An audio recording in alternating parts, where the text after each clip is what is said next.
Afinal, por que a maioria das feministas tem esse mesmo comportamento? A gente vai observar algumas feministas, a gente vai observar o movimento feminismo e a gente começa a entender o porquê de cada coisa.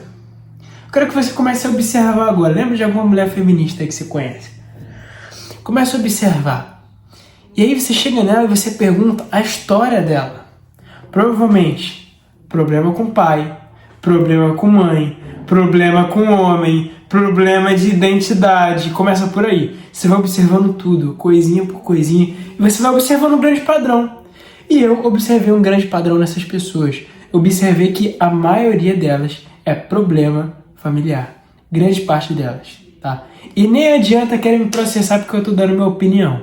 E se nós observarmos algumas autoras feministas, nós observamos nos livros dela que o problema é com o homem. Por quê? Porque o problema dela começa na família. Problema de paternidade, problema com a mãe, não tem uma referência certa de homem, não tem uma referência certa de mulher. Logo, isso mexe com o quê? Com a identidade dela.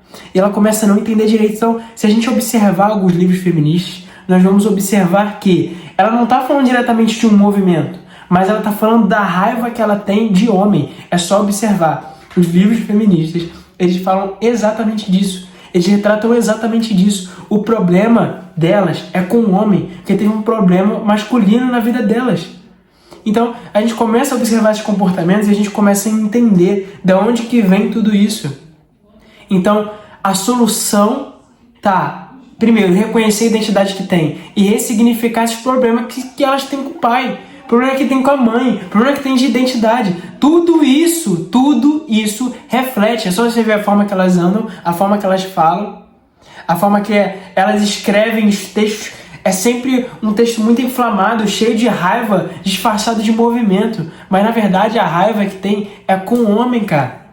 A raiva que essas mulheres têm é com o homem. E elas descontam tudo no homem, sendo que era só ressignificar o problema que você tem com o teu pai. E assim, nós vamos observando vários comportamentos em comum. A gente começa a observar cor de cabelo, começa a observar uma quantidade absurda de piercing. A pessoa, ela começa a mudar a si mesma. Por quê? Já que eu não tenho, já que eu não reconheço a minha identidade, o que a pessoa faz? Tá com um monte de tatuagem no corpo, tá com um monte de piercing, muda, coloca cores absurdas de cabelo. Tudo isso para quê? Para arrancar a identidade que ela tem. É que nem vocês estarem me vendo aqui, e aí, por exemplo, eu tenho problema de... Aí digamos que, nesse exemplo, eu tenho problema de identidade.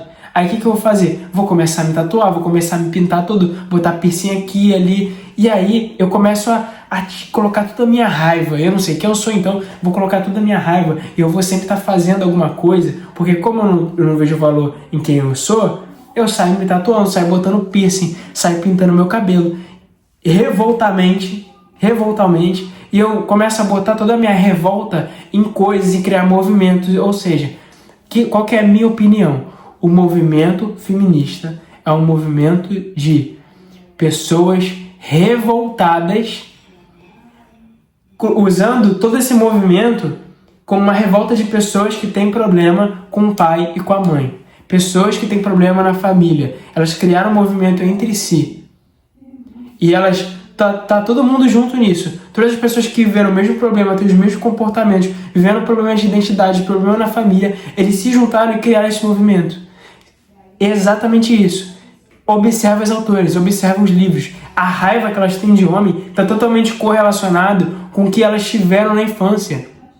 E aí a gente começa a pegar dois tipos de pessoa. Começa a pegar a pessoa que teve esse problema e não ressignificou, e a pessoa que tem dinheiro, tem condição, vive o capitalismo na cara dura. Tem iPhone, tem roupa cara, tem tudo isso. Mas no final das contas, pelos pais terem mimado, feito isso e aquilo outro, e a pessoa vê o pai como um frouxo, a mãe como uma frouxa, e ter tudo de mão beijada, a pessoa quer virar um revoltado sem causa. Então, hoje em dia, na minha opinião, o movimento feminista é um grupo de pessoas que tem problemas de paternidade, problema na família. E além disso, pessoas que foram mimadas. E aí a gente começa a observar que a maioria das pessoas tem exatamente esse tipo de história. Comece a observar. Chega e pergunta. Chega na feminista e pergunta. Você vai ver problema com o pai, problema com a mãe, problema de identidade. É só observar. Isso daí é um fato. Fez sentido pra você? Então curte esse vídeo e se inscreve no canal. E outra coisa também, vai lá no meu Instagram, me segue lá que eu tô falando de diversos temas importantíssimos todos os dias. Valeu!